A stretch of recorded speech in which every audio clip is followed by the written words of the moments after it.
Уставните судии ја одложија седницата на која требаше да се разгледува дали била уставна аболицијата на Иванов.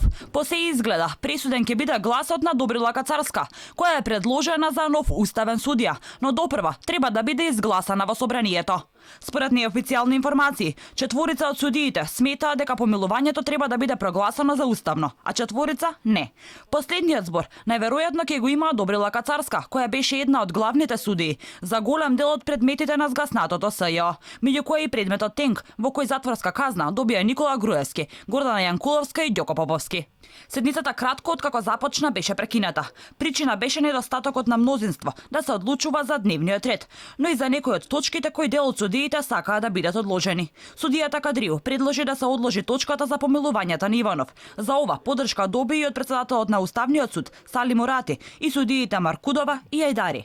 Додека пак судијата Дарко Костадиновски предложи да се усвои дневниот ред и да биде дискутирано за точката.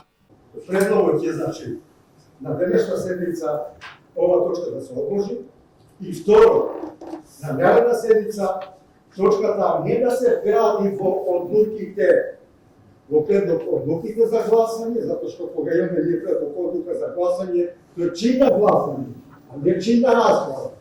И да се помести во групата, првата група на разгледување иницијативи. Кредибилитетот на овој суд е под постојана критика и оправдана, заради тоа што предмети се одлагаат, не се одлучуваат, не гледам ни една причина денеска судот, никој не го спречува ни еден судија која ќе дојде точката на дневен ред да си искаже својот став.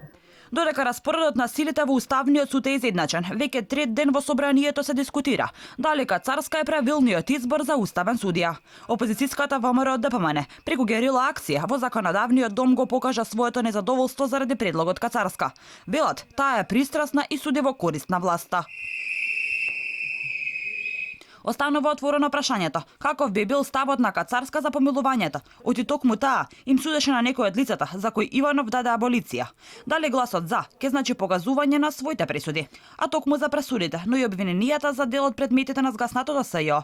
Во Страсбург се жалат дел од лицата кои беа под лупа на обвинителството на Јанева. Нивните бранители велат дека еднаш дадена аболиција не може да биде повлечена. Судот за човекови права ги припати жалбите кои сега се во прва фаза.